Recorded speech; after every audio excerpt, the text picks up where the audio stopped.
আমাদের বাংলা টাকায় হিসাব করলে হয়তো 1-150 টাকা হবে। এই 1-150 টাকা হকের বিনিময়ে জমাতে পড়া 700 মকবুল নামাজ দিয়ে দিতে হবে। এই বুখারী শরীফে উল্লেখ আছে, রাসূল আকরাম সাল্লাল্লাহু আলাইহি ওয়াসাল্লাম একদিন জিজ্ঞেস করলেন, কাঙ্গাল কাকে বলে? উত্তর তো সহজ, পকেটে পয়সা নেই, পেটে অন্ন নেই, দেহে বস্ত্র নেই, এই তো কাঙ্গাল। হুজুর সাল্লাল্লাহু আলাইহি ওয়াসাল্লাম বললেন, না, এই কাঙ্গাল নয়। কাঙ্গাল তো ওই ব্যক্তি যে নেকির পাহাড় মাথায় নিয়ে হাসর মাঠে উঠেছে, বদির পাহাড় মাথায় করে জাহান্নামী হয়ে গেছে, সে কাঙ্গাল। প্রশ্ন জাগে, নেকি কোথায় যাবে, বদি কোত্থেকে আসবে?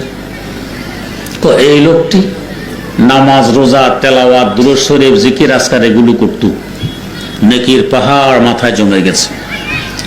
কিন্তু এর পাশাপাশি মানুষের হক নষ্ট করত, কারো ইজ্জত নষ্ট করত, চাঁদাবাজি করত, সুদ খেত, ঘুষ খেত, জবরদখল করত, মাপে কম দিত, ধোঁকা দিত, প্রতারণা করত। দুনিয়া থাকা অবস্থায় হয়তো তার দেহবল ছিল, জনবল ছিল, অর্থবল ছিল, ক্ষমতা বল ছিল, যার দরুন মজলুমরা তাদের হক আদায় করতে পারেনি। হাসর মাঠে যাওয়ার পর কারা কোনো বল সেখানে চলবে না, সকল বল শেষ হয়ে যাবে। সেখানে বল আর হুকুমত থাকবে, ক্ষমতা থাকবে একজনের, লিমানিল মুলকুল ইয়াউম, আল্লাহ পাক ছাড়া কারা কোনো ক্ষমতা সেখানে চলবে না। কি নমরুদ, কি সাদ্দাত, কি ফেরাউন, সব তখন হয়ে যাবে বলবিহীন অবস্থায়। হাকিম সুমাই রহমতুল্লাহ আলাইহি তাই বলেছিলেন, আহাদাল লাইসা কামিসলি সামাদাল লাইসা কাফাজলি, আহাদাল লাইসা কামিসলি সামাদাল লাইসা কাফাজলি, লিমানিল মুলকু তুবু কে সাজাওয়ারে খোদাই, লিমানিল মুলকু তুবু কে সাজাওয়ারে খোদাই। সেখানে বল একজনের থাকবে, কারা কোনো বল থাকবে না। মজলুমরা ধরবে, আমাদের হকগুলো এখন আদায় করো, দুনিয়াতে পারিনি।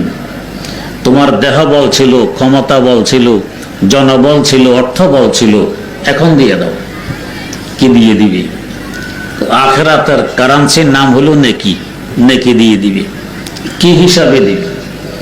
আল ফাতাওয়াল বাজ্জাজিয়া নামক কিতাবে উল্লেখ আছে, আল আসবাহ ওয়ান নাজায়ের নামক কিতাবেও উল্লেখ আছে, আদ-দুররুল মুখতার নামক কিতাবেও উল্লেখ আছে, যে কাদিম কিতাবে উল্লেখ আছে, এক দানেক হকের বিনিময়ে, দানেক বলা হয় সুদুসুদ দিরহামকে, দিরহামের 1/6 অংশকে বলা হয় দানেক।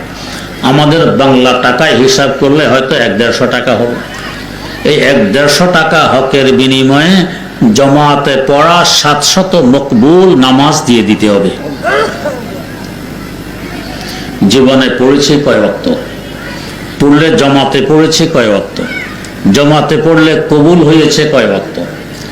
এইভাবে জমাতে পড়া 700 মকবুল নামাজ দিয়ে দিতে হবে 1-150 টাকা হকের বিনিময়ে।